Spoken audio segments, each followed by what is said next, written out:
Welcome to my first installment of a late night cooking with Shay Carey.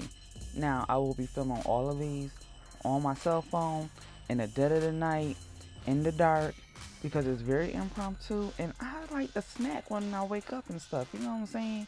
So, we about to make some no bake truffles today. Look at me, get it, get it. Alright, let me stop playing with y'all. Alright, so listen.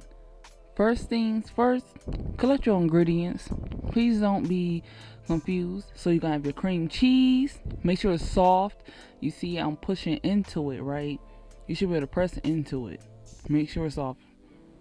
Your chocolate chips. Now I typically like my chocolate chips dark like I like my men, but I can only find milk chocolate, so it is what it is. Walmart brand milk chocolate chips. Now, your confectioner's sugar is optional. It's already gonna be sweet. It is optional. I am doing optional today. And then you're gonna need like cookies, graham crackers, brownies, cakes, whatever you choose. I have a brookie dark chocolate brownie on one half and then a pumpkin spice cookie in the other half. I put a little bit more milk and sugar to make it a little more cake like, just to make it, easier, I guess.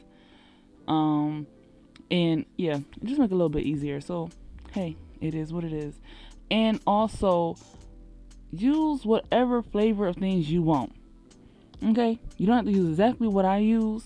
I purposely love pumpkin spice. I am a pumpkin spice person. Okay, everything pumpkin spice, I'm there. Everything chocolate, I'm there. Except for those chocolate covered baking things. I don't know why y'all be doing that. Okay? No. So first you're gonna start pressing it in. Now if you had cookies or graham crackers or anything, you will be mashing this, okay? Hitting it. Normally what I like to do is take a bowl or a plate and I press down on the cookies. And normally I actually do it with cookies. Oreos of any flavor, okay? You know how many flavor Oreos have. Do not play around. Y'all know how many y'all know. Last time I made these, I think I used lemon flavored Oreos. So you're gonna do whatever you're gonna do. Okay.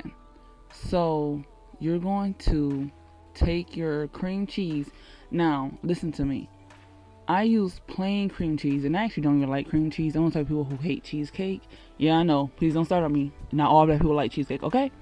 Now, I use a whole thing of cream cheese.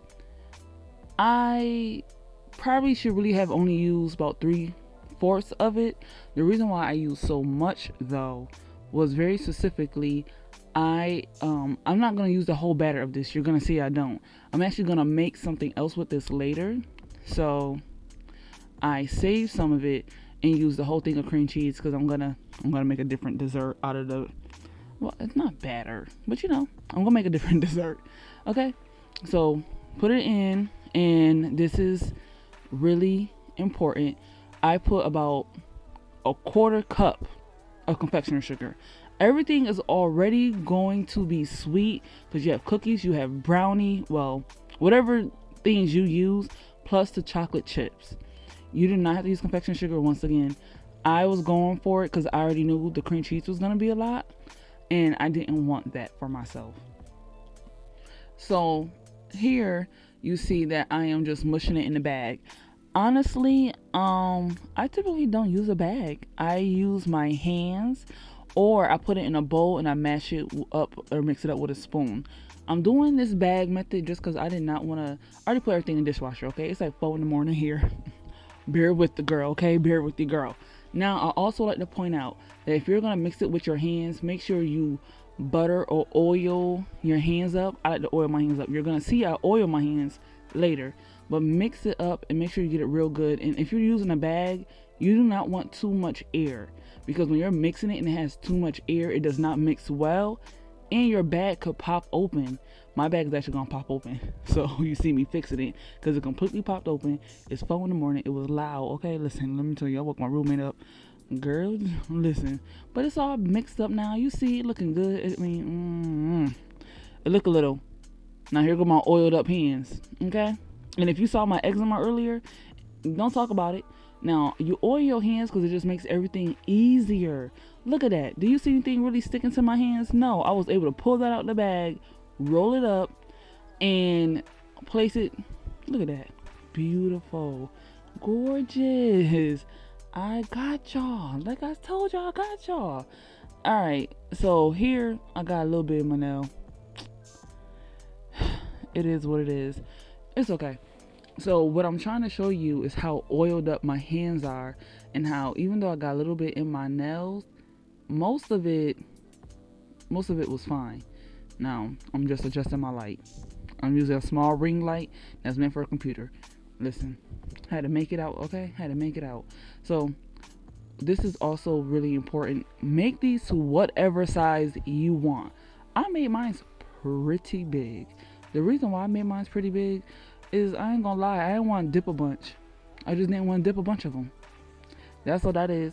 Normally, if I'm making them for other people and it's like in a party or something, and I come through with the little truffles, I do half the size of these, just because not everybody gonna want all that sugar and all that stuff. Also, it's gonna be very important. Make sure once you are done rolling all your balls, you put them in the freezer for about 10 to 15 minutes. And then after that, you can do your cleanup at the same time. But if you don't want to put them in the freezer, you want to put them in the fridge, do not do less than 30 minutes. Okay? Because your hands are going to be warm. The chocolate is going to be warm. You want these things frozen. Now, I actually, when I made these, I put mine in the freezer for about 30 something minutes, because I actually had a lot to clean up. I had cooked dinner. I had for the week, I had did a lot of stuff. I left mine in for about 30 minutes, but I must have been eating that, because where was it going? You see the paper towel right there, but you don't see me wiping my hands. Exactly. And now, as you can see, I'm showing you I have a little left over, because once again, I'm gonna save that. I'm actually gonna put it in some ice cream, and I'm gonna try to make some homemade ice cream. So look at me, trying to be perfectionist on here, because any other time I would have left that, honey. Okay, so right now I'm just putting it in the freezer, showing you how I look. Put it in the freezer. Now your next step is to melt your chocolate. So I actually took the truffles out before I melted my chocolate. Now I did mine in the microwave. You're gonna put yours in the microwave for chocolate burns. Okay, let me say that. If you are not careful, you will burn this chocolate.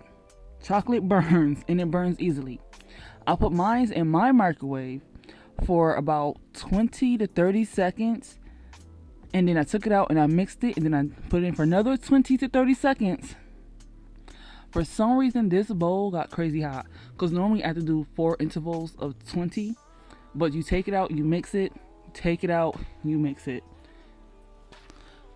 Okay, so if you want to do multiple flavors, as in layers, you will have to freeze in between each time.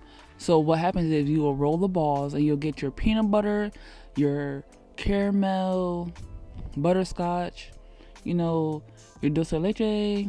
What other thing? I mean, the only things I ever used was those I just named.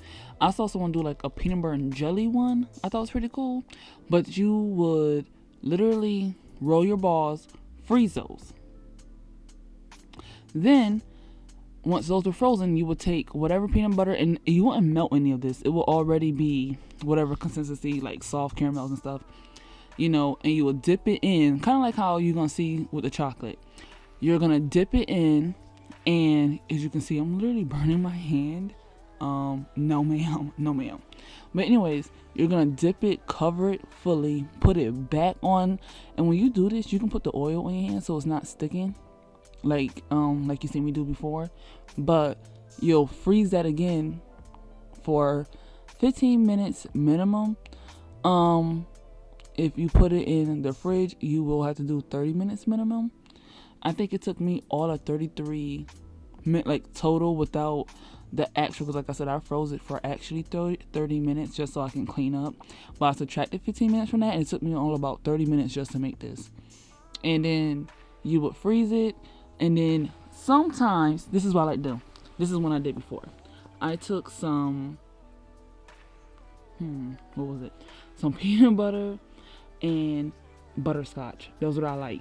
I took chocolate Oreos, crushed them up, did everything I needed to do, froze them, rolled them in the butterscotch first, froze it, rolled it into the peanut butter next, froze it, and then instead of regular chocolate, I did a dark chocolate ganache, and I rolled it around and did all that.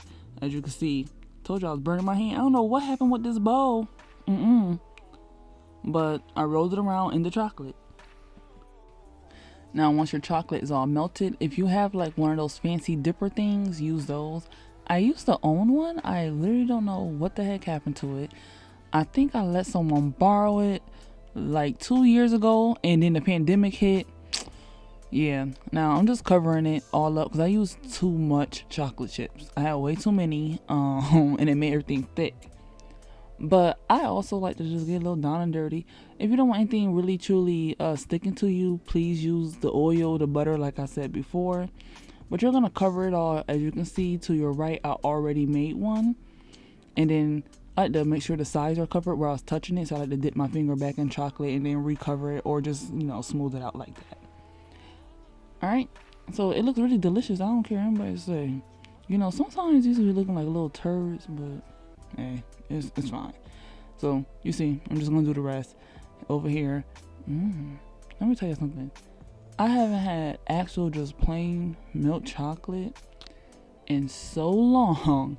These were actually really sweet to me because I cut out a lot of sugar out my diet, and I've been using like honey and like maple syrup and stuff, like pure maple syrup. And that's literally what I'm trying to tell y'all right here in the video as it's speeding up. And so this was very sweet. Like, I had ate some of the chocolate earlier, and I was like, oh my goodness. Like, I've only been eating dark chocolate, and not actually for any health reasons. I just really love dark chocolate. I always have. So having anything that's milk chocolate is always abnormally sweet. And don't forget, I had put that other stuff on there, like the little confectioner sugar. So as you see, I'm cleaning up, making it all nice and neat, because I would have left that there till I was done. And I'm zooming in because listen, I had to do a little setup, okay, with my little cell phone and all that. But that's how it looked. As you can see, some of it was there. But now some people like to make it fancy. I like mine to look a little like this. I would took the little extra scragglies off, but hey, and there you go. Thank you.